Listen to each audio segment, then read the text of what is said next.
Hi LEGO fans! I decided to add another Ninjago set to the collection. So today I'm going to unbox, speed build and review set number 70614, Jay's lightning jet from the Ninjago movie. Before I start, I've got two shout outs. First, to Mr. Coochie Crafter, who suggested that I review this set today. And secondly to my cousin Sally, who made these awesome Ninjago cupcakes. Not only did they look fantastic, they also tasted great. I'll put a link to Sally's Facebook page in the description, so please feel free to drop her a thumbs up if you like what you see. So getting back to the lightning jet, my main reason for buying this set was for the minifigures. We have Jay Walker in his blue ninja outfit, Ed and Edna, Jay's adoptive parents, Crusty, Shark Army Thug, and Jelly. I've already got Shark Army Thug and Jelly from other Ninjago movie sets. Jelly, for example, comes with Kai's fire mech. However, I don't have Jay in his blue ninja suit, I don't have Ed and Edna, who I believe are exclusive to this set, and I definitely don't have the very cool looking Crusty. So I'm super excited to see how those minifigures turn out. Apart from the minifigures, we also get Jay's lightning jet, of course, and we also get this cool looking crab, which comes with posable legs, a snapping pincer, and an awesome 6-stud rapid fire shooter. Before we rip this open, let's quickly flip it over and take a look at the back of the box. The artwork on the back of the box always gives us a better idea what to expect from the set. And it looks like we're getting quite a big model here. The box indicates that the lightning jet is about 17 inches wide. In addition to the 6-stud rapid fire shooter, the lightning jet also has some interactive features, including an opening canopy so Jay can get inside, a rotating disc on top which seems to be operated by some kind of mechanism on the bottom of the ship, and a super awesome spring-loaded dart shooter at the front of the ship. This all looks very cool, but I can't wait to see the Lego, so let's get this open and see what's inside.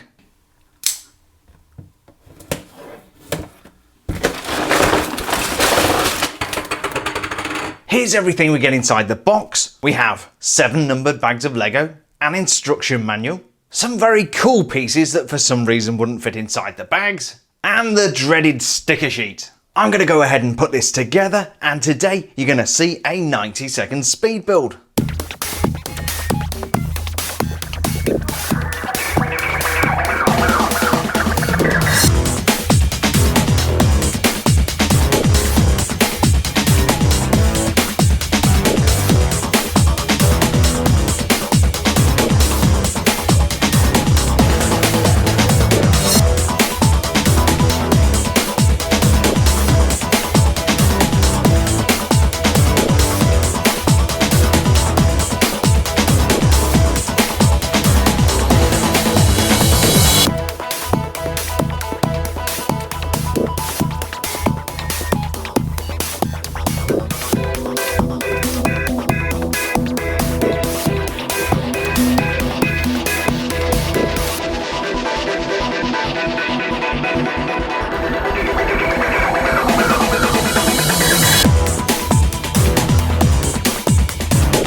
And here's the completed build. This took about an hour and 20 minutes to put together, and the end result is really impressive. I really like this scale in comparison to the minifigures, and I think this will display very well alongside the other mechs from the Ninjago movie series. So first impressions are very good, but there's lots to see here, so let's get in and take a look at the finer details. First of all, we got Jay's lightning jet, which is a very impressive build indeed. It does come with its own stand, it's got little feet under there, but it is ever so wibbly wobbly. I don't think it'll fall over, but you're going to want to take care when displaying this. As promised, we do have a nice round canopy on top of the cockpit here, which we can open up. That's on a kind of ratchet mechanism, and hopefully we can put Jay inside without knocking this whole thing over.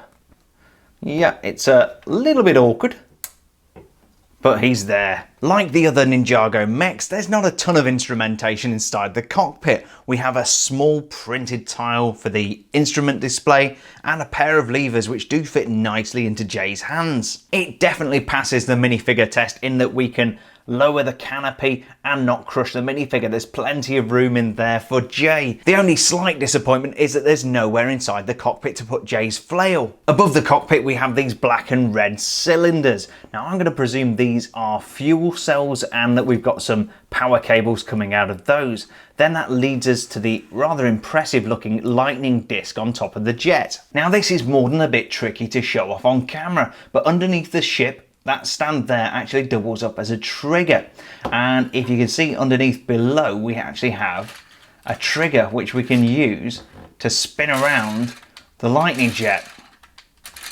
Let's just do that one more time so you can see it close up.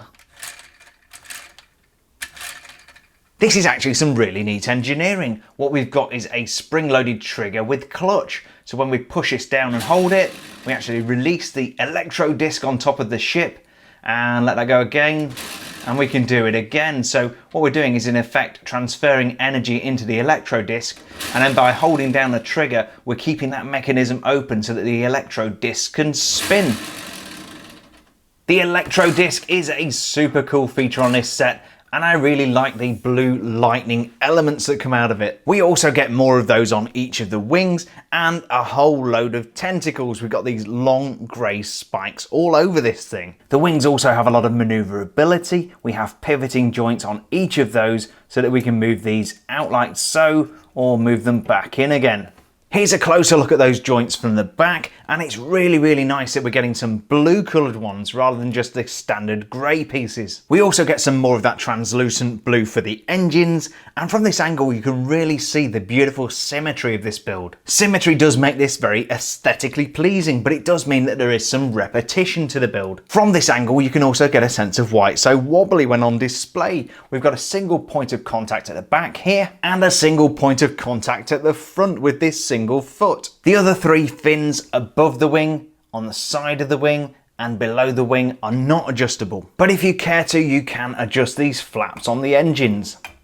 And you could close them up like that to concentrate the energy. Another feature I really like about the lightning jet is the colour. Now obviously Jay is the blue guy, but this blue colour really reminds me of early space LEGO from the 1980s, and I wonder if that was deliberate or whether it just happens to be a coincidence that we have the blue ninja inside. Oftentimes with these highly themed sets, LEGO goes absolutely crazy with stickers, but in this case I think they've done a really nice job. Yes, there are some stickered pieces in here, but I think they've been used sparingly and sympathetically to create a really nice model. One other feature of the wings that I forgot to mention are these sections here at the front which open up and look very cool.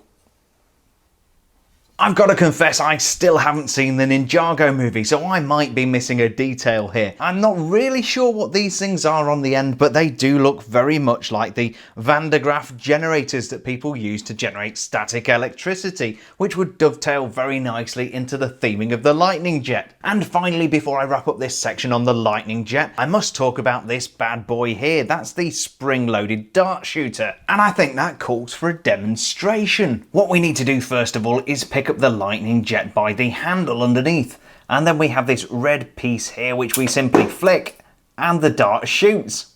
The mechanism is a little bit sensitive and I shot my dart a little sooner than anticipated, so let's do that one more time in close-up.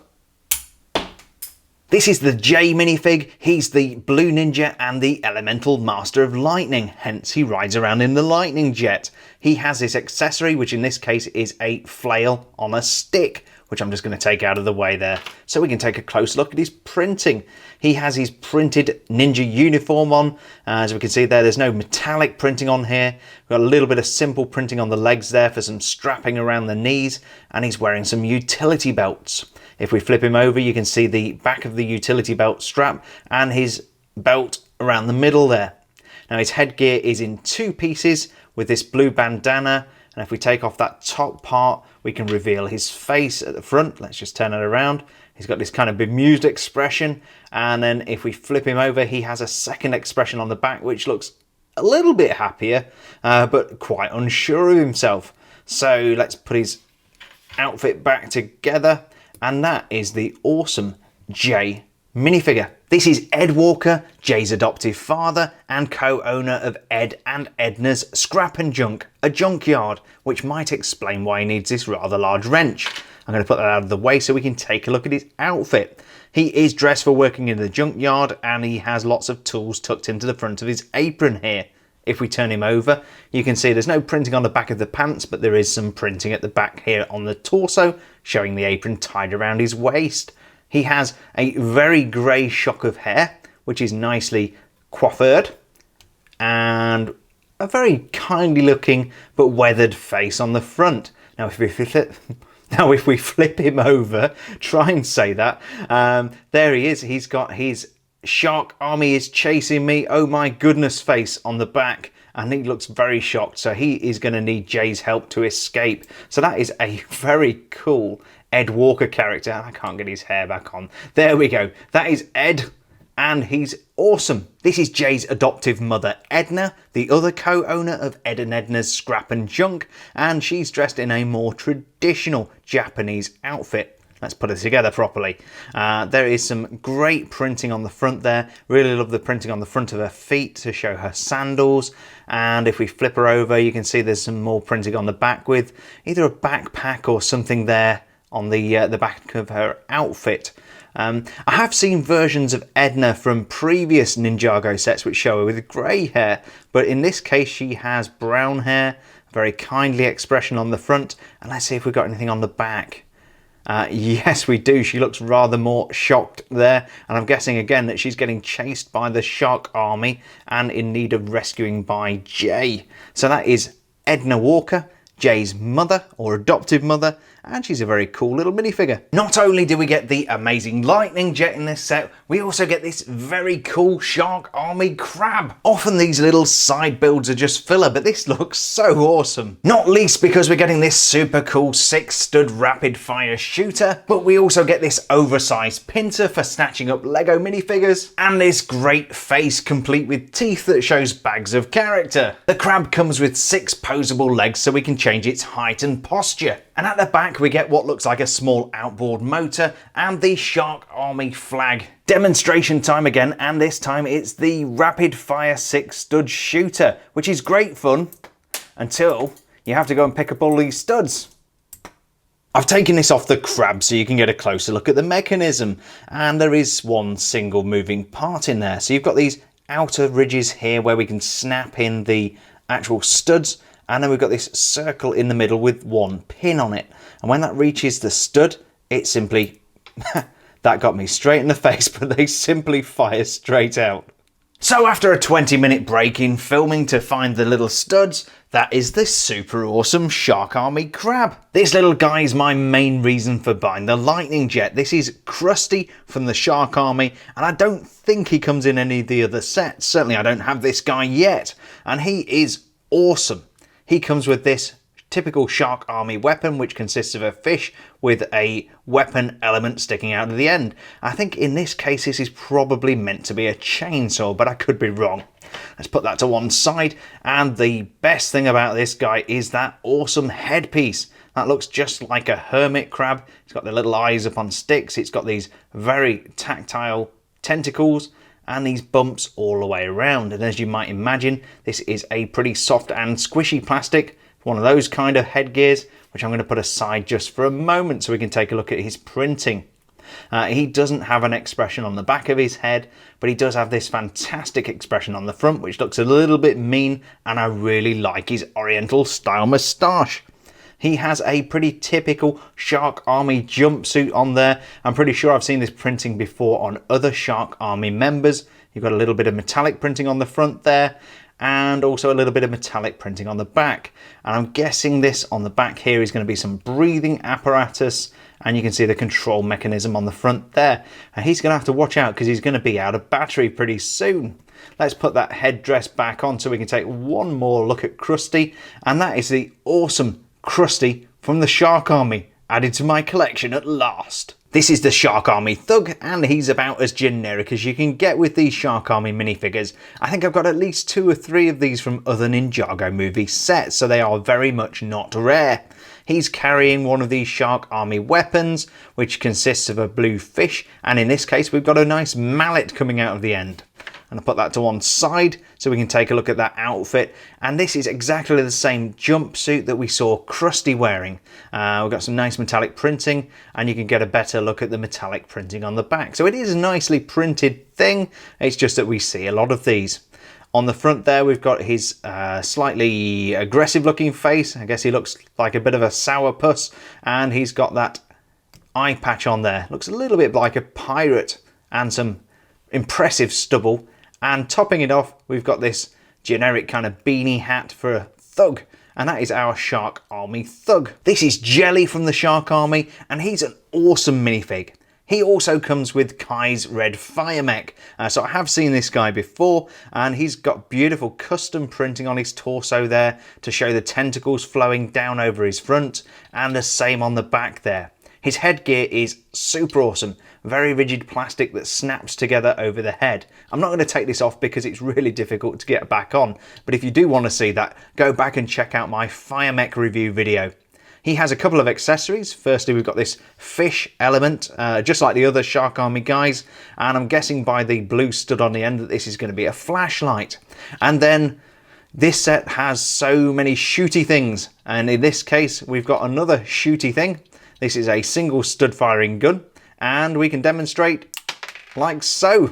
And that is the awesome Shark Army Jelly. So that was set number 70614, Jay's Lightning Jet from the LEGO Ninjago movie. This is not the first Ninjago movie set that I've reviewed, and there are loads of other ones for you to check out on the channel, so I'm going to put a link to the playlist on screen. Be sure to check out my reviews of the Wu and Lloyd Brickheads, Spinjitzu Training, Ninjago City Chase, the awesome Ninjago City, Manta Ray Bomber, Kai's Fire Mech, and of course my ultimate guide to feeling out Ninjago movie minifigure blind bags. I hope you enjoyed today's unboxing, speed build and review video. If you did, please don't forget to leave a like down below and push the subscribe button for more awesome LEGO content. I release 2 new LEGO review videos every single week, so there's always something new to check out on the channel. Thanks for joining us today, stay safe, and I hope to see you on the next build video.